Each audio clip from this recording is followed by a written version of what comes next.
Welcome to the Practice Podcast, a show created by lawyers to help lawyers in life and business without all the complicated lawyer language.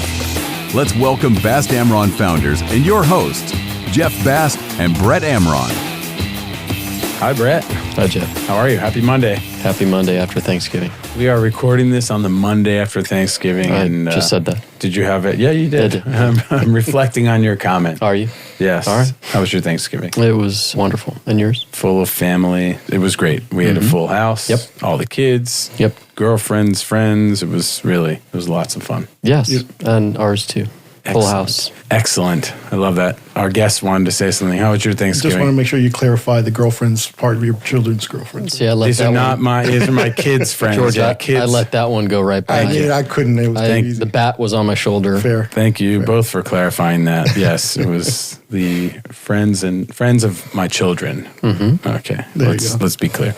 So, Brett, as we come to the year end, I was wondering if you made any changes this year in your life I guess it would be I'm still sitting here, so no. Well, that's not the only thing you could change. Oh, okay. Any changes you made this year that you've reflected upon and said, okay, this is a change, hopefully for the better? Well, right. I mean, if it was for the worse, then you'd have to change it back. Right. Right, or change it again. Or be working on it again. I don't know. I'd say yes more rather than either no or, well, let me see. Right. Yes to whatever. Experiences, opportunities. Yeah, focus on the experience side of things.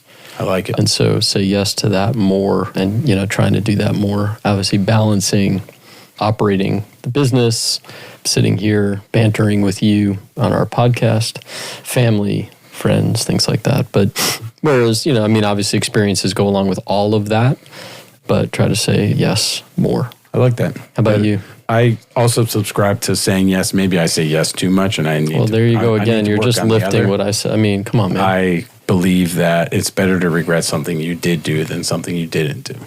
But regret is, it's something I'm working on eliminating. It's hard. It's not easy to eliminate regret. Yeah, I agree with you. I tried to eliminate regret as well because everything happens for a reason. And so you just learn. If it was something that didn't turn out well, then you learn, or at least you thought, at least initially, it didn't turn out well, but it might turn out to be a good thing. Right. Yeah. Right? Look for silver linings, look for lessons, because there are many. Might be good, might be bad. We'll see. And exactly. What's that from? Dr. Shrikkumar Rao, R-A-O. It is a phrase that is used often in my house. Say it again, please. Might be good, might be bad. We'll see. I like it. Runs in parallel to the saying that I use often, which is things work out in the end. And if they're not working out, it's not the end. So, same thing. That is profound. That is, wow. All right, let's get to our guest. He's been sitting here so patiently. Wake him up. Yeah. Our guest today is Jorge Miranda. That's George with a J. George with a J, also known as distinguido. That's a Spanish translation of the word distinguished. Exactly right. George has been a paralegal since 2007. He joined the Bast Amron team in May of 2011. He graduated from an American Bar Association approved paralegal program in 2012.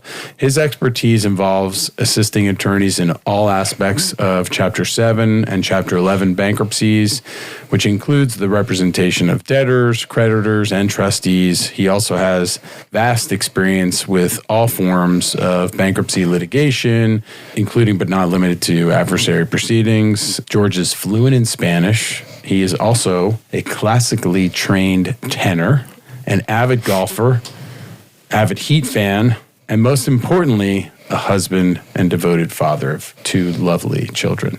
Welcome, George. Thank you, gentlemen. That's a heck of an intro. Appreciate that. Welcome, George. Thank you, bro. He's wearing his lanyard around his neck with the Heat logo on it. So I just wanted to let people know he is true. When we say Heat fan. And the cup. And his Heat drinking cup. From a Heat cup. He is as of day one. Dedicated fan. November 1st, 1988. Yeah. That was there. Dedicated fan. And hopefully by the end of the podcast, we will get him to belt out a few notes for us. We've heard George sing a few times, and it is a a sight to behold, or a treat. A treat, not a sight, because you didn't see it. Although you see him sing, but you hear it. It's an experience. It is an experience that I would say yes to. Yeah. There you go. You got 2 yeses here. Nelson, are you a yes? We're counting Nelson. Nelson as a yes. shook his head. Yes. Let the record reflect that he nodded vigorously. Not sure where the record is, but anyway, we are recording. All right, George. So tell us, how'd you become a paralegal? When did you decide to become a paralegal? How'd you find your path there? I fell into it, honestly. So like a hole in the ground. No, quite honestly, I grew up around retail all my life. For the most part, my family had a couple of stores on Miracle Mile for many, many years. Been around retail. Had a store in Dolphin Mall when it opened up initially. And so that was kind of where, it was a family-owned business, so that's where I grew up around. And around 2007, I decided I don't really think this is for me in my future. So you were working in retail at the time? I was working in retail at the time. And there was an opportunity through a myriad of relationships to go to work for a gentleman who had just left the UST's office and was looking for some help, opened up as a solo practitioner in the bankruptcy. So this is a lawyer who just left the office of the United States Trustee, which is the government's arm in bankruptcy, and then he was opening up a private practice. Private practice, correct. You see how he just did that? That was impressive. Yes, thank you. For the benefit of the listeners who don't know what a UST is. Right, agreed, sorry. Well done. Yes, thank you. Thank you, Jeff. Thanks. And he needed some help. He was getting his practice off the ground, and he basically said to me, look, come try it out for a couple months. And if you don't like it, no worries. And if you do, I can teach you how this works. And truthfully, I took to it. He was doing primarily Chapter 7 debtor work, personals, on the personal side. And right off the bat, I liked the idea of helping people. And I felt that in that practice, I met a lot of people who honestly needed help to, due to their various situations, get a financial fresh start. And coming from retail, I had a lot of customer service aspects I brought to that office, which the attorney wasn't his particular specialty with people. So it was a good marriage in that aspect. I owe him a lot. He actually taught me the ins and outs of bankruptcy and Chapter 7 bankruptcy. And I was there for a few years and really enjoyed it. I really enjoyed that aspect of it, of learning what, a Chapter 7 bankruptcy petition looks like, what a discharge was, and everything in between. But really, it was the opportunity to help people in those situations. And of course, 2008, we all know what happened economically. So it was very busy there for a while, particularly with investors. But it was a great experience. It was something very new to me, and I took to it rather well. So, yeah, that's how I kind of fell into it, so to speak. Okay, good. Yeah. I mean, I would say that, and I'm sure Brett would agree that, having worked with you for so long, that the desire to help people, like that desire in you is, comes through almost immediately. And obviously you do it very well here. You do it for our clients, but you also do it with your colleagues in the office. So that desire to help I think that's applicable almost in any job field. Yeah, I would say, to add to that, George, you're empathic. Right, you have great empathy. Wait, he can predict the future? Yes. Is that what that means? Well, yes. So even Nelson's laughing at that one. You don't have to laugh. It's okay. It's not that funny. So, well said. You are empathic, and you love, you're the office hugger, right? By far. And so, but it's appropriate not hugging. Totally appropriate. Yeah, HR approved. Exactly. But it's not necessarily the physical hug all the time, right? And it's the empathy that gives that figurative hug of whether it be clients, whether it be people. You have the fortune or misfortune of sitting outside my office. And so I get to hear your interaction with people daily, whether it's on the phone, interacting with clients, opposing counsel, or whoever, or even the clerk's office, or people in the office, and your empathy comes through. I mean, is that something that runs in your family? Is that something you were taught as a kid, or is that something you learned through your time in retail? I honestly think it was, I was kind of born with that. Moms are always the biggest cheerleaders. And she's always saying how my teachers from very young was always saying how much I wanted to help any student. And as a young kid, being fluent in Spanish, I would get a lot of, those students that were just gotten here from Cuba who didn't know the language. And I would always be the one sitting next to them to help them out, like explaining the curriculum, getting them up to speed type of thing. So I think it was just an innate thing that I was born with, to be honest with you.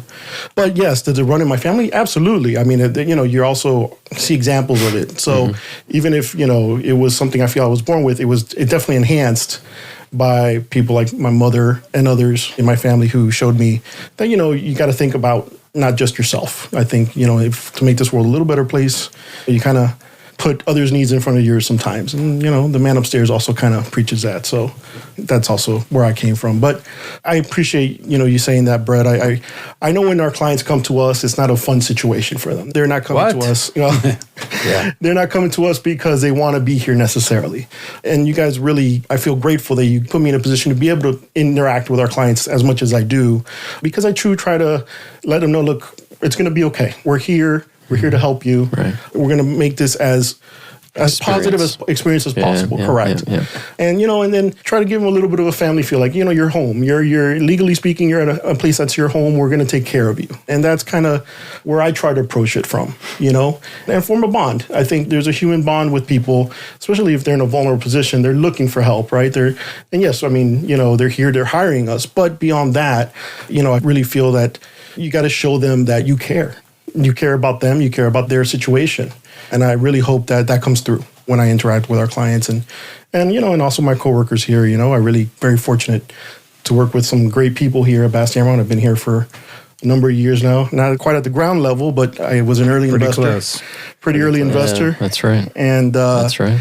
And I spent a lot of time here. So I try to always show people how much I appreciate them and how much I value them. Well, I would say George is symbolic of our mantra, our mission statement of we care, right? And if you care, you're going to put forth whatever effort is necessary to get the job done for the client. And when you say it's going to be okay, I mean, we don't know what that means, right? Stop saying that. No, I'm kidding. I'm kidding. No, but we kidding. but we don't know what that means, but we do know that we're going to help you. Right. And we're going to get you to a spot. It may not be the ultimate place where they want to be. None of them, again, like Jeff said, none of them want to be here, really, until after they've interacted with you or us, then maybe they want to come. But they don't want to be here. But the idea is that we're going to care, we're going to put forth the effort, we're going to get them to a spot where they can move forward with their life, right? 100%. And that's kind of the outcome that we're trying to achieve. 100%. Yeah. And I think that it comes through in our detail and our attention. Any client can reach out and know they're going to get a pretty quick response from us if there's anything that they need. And that's just, the customer service part of it. So I think the customer service part of retail for me, I definitely apply here. Right. And I hope that, they understand that we go above and beyond in that aspect. Right. And that's why we definitely get repeat customers, people who, would definitely think of us in multiple ways and not just bankruptcy, but other matters and think of us first to move on and look at other things if they need. Yeah, that idea of letting the client know it's going to be okay. We obviously can't guarantee outcomes here as the law firm, but we're letting the client know because I think the clients come to us, they have a problem. Most often it's a very serious problem. Mm-hmm. Oftentimes they're overwhelmed, stressed, panicked, whatever. Their lives are falling apart from their perspective and they don't know what else to do. And so we throw them a life preserver in some respects. But I think for the most part that what they're looking for is someone just to be on their side. And so we take on their problems. We're going to be an advocate for them. We're going to try. We're not going to guarantee an outcome, but you can bet your ass we're going to try our hardest for 100%. You. And we genuinely care. Right. And I'm sorry, when I say everything will be okay, no, I'm kidding. No. That's right. Great. I wrote it. I even wrote it down. I'm like letting the clients know it's going to be okay. I think that is because it's going to be okay. The question is, what does that mean? Yeah. Right. Exactly. Right. Because they come to us and they, bankruptcy has a negative connotation as it is, and that's what we do. So, you're basically letting them know they're in good hands. Is basically maybe a better phrase. No. Let's be clear. Letting them know it's going to be okay is a perfect phrase. It's great. I love that. I never heard you say that before, but I think it's wonderful. And I think the clients want to hear that. Everything is going to be okay in one way or another. We're going to solve it. But there's no class. You don't learn in school or in any aspect of life, this coping mechanism for dealing with overwhelming debt and burdens or litigation or whatever it is. There's no class for that. There's no guide for that or anything like that. And so people who call us generally don't know where else to turn, you know, 100%. And they don't know us probably. They know, you know, somebody recommended us to them and they're calling. Oftentimes you're the first voice. And so that empathy that Brett was pointing to and your desire to help and your just genuine approach, I think is a really important human connection, because that's the other thing that lawyers generally lose sight of. And Brett talks about this all the time, is that there's a human involved on the other side. I mean, this is a person who sleeps on a bed with a pillow and doesn't, you know, or maybe they're not sleeping, they're just laying on the pillow and not sleeping. Right. But the importance, I don't think you can underestimate the value and importance of that human connection, because it is a relationship built on trust. Agreed. The client it's like one of those trust falls. They're falling into our arms. Here's everything. Figure it out and help me solve this problem. And that's what we do. And so I think, you know, your approach is super important to what we do. Thank you. Thank you for that. And we are fortunate. We say this all the time, how fortunate we are that we can make a living by helping these people. And many of them show their appreciation. 100%. I mean, you know, I still get calls from, you know, I have a client who calls. We finished his matter a year and a half ago, and he'll still call me every few months just to say hi and to see if I'm going to go to law school. Like, you know, and I appreciate that. Well, I mean, here's the time to make any announcements. Right. I'm happy where I am. I'm glad to be important, but not that important. That's smart. Yeah, you don't need a law degree to say that you're important. No, thank you, Brett. You are very important. And being as empathic as you are and understanding and caring as you are, I would imagine that there's times when you leave here but still thinking about some of the clients and stuff like that. How do you use the train ride home and maybe another podcast or some music to sort of clear your head? Oh, absolutely. Yep. I mean, this is not a job where you leave the front door and it stays behind. No. Yeah, I mean, there is a time to decompress. Usually, yes, my commute home helps. But honestly, the number one thing that helps me get over that is when I walk in the door, my two kids are going, Daddy's home. Yeah. Don't forget the dog, too. Well, of course. No, Teddy actually beats them. Teddy beats them. Yeah, of course. He does. Yeah, I mean, honestly, that puts everything in perspective. And obviously, they're always my number one, them and my wife, of course. And so doesn't mean I don't go to, you know, when I'm lying my head at night and it's like, wait, did I make sure to email the client that last motion? Right. I think I did. But, you know, that's going to happen. But yeah, I mean, my commute home definitely helps decompress. And like I said, the kids, when I walk in the door, that's all I need. Right. And it's important to have some separation, right? But I don't think there's anyone who cares from time to time has that feeling of, oh, did I do this or did I do that, or should I do this or should I do that? Yeah. I mean, listen, it's almost also like sometimes for me, it's also like a physical reaction sometimes, you know. Stress. Yeah. Right. Related stress, to it, right? absolutely. Mm-hmm. You know, it's I've been blessed that Jeff, you know, leads a meditation. Meditation, excuse me. Meditation, pardon me. Meditation every Monday. You can do a mediation. We can mediate too if you want, right? Yeah. That's meditation every Monday morning, and it's gotten me into meditating, and that's been extremely helpful. It's helped to open up a pathway to do that. I do it pretty much on a daily basis, and it's definitely helped to separate that, you know. And fantastic. It's a tool you can do anywhere at any time. On the train. Yeah. I do it on the train every morning. Be careful about closing your eyes on the train. I make sure I sit in an area that not too many people are by me. He holds a knife to his hand as he falls asleep. I might peek open my eye once in a while, make sure nothing's going on. But I think there are many of our listeners who might enjoy a silent meditation for one of our podcasts. Oh, we'll just have 10 minutes of silence. Just silence. Yeah. They might prefer that sometimes in our banter, but anyway. Agreed. No, it's been a tremendous help for me, meditating and allowing me to put my emotions down, not just stress about work, but you know, anger, frustration, whatever it is. I'm much more aware of my emotions, and I'm able to set them aside and say, okay, Agreed. That is not me. I'm experiencing anger, but I am not, you know, correct. Jeff is not angry. Right. So there's various forms, right? Other than, like you said, being with family, trying to decompress for a period of time. Meditation is good.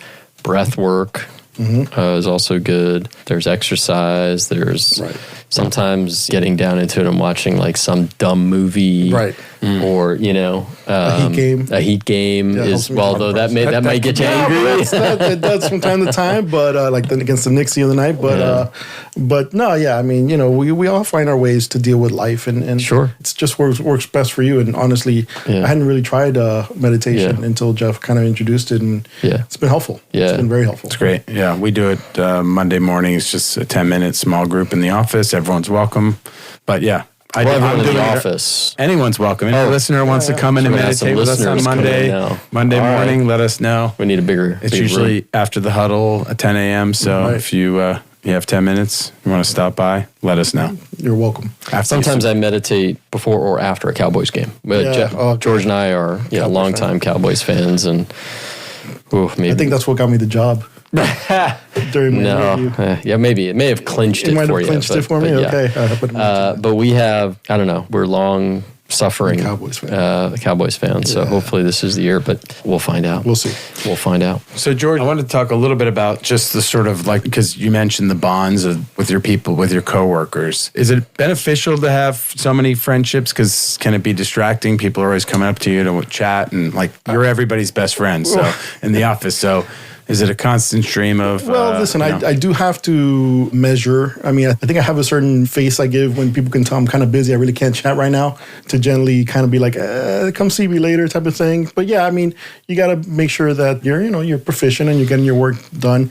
But on the other side of it is like, I spend so many hours of my day here, and I can't help but establish friendships and bonds with people here. And some of the people that I work with are some of my favorite people I ever met in my life, So those people I value, and they know, we show up for each other. It's not just one way. So, I think that what makes this place even more special. I mean, I love coming to work, not just because of what we do, but the people that are here and I get to spend time with. They're good people. And, not just in the office, we get together on the weekends, or our families hang out sometimes. And that just brings more of a cohesive unit in general. And I just think every person in this office is very special, very special.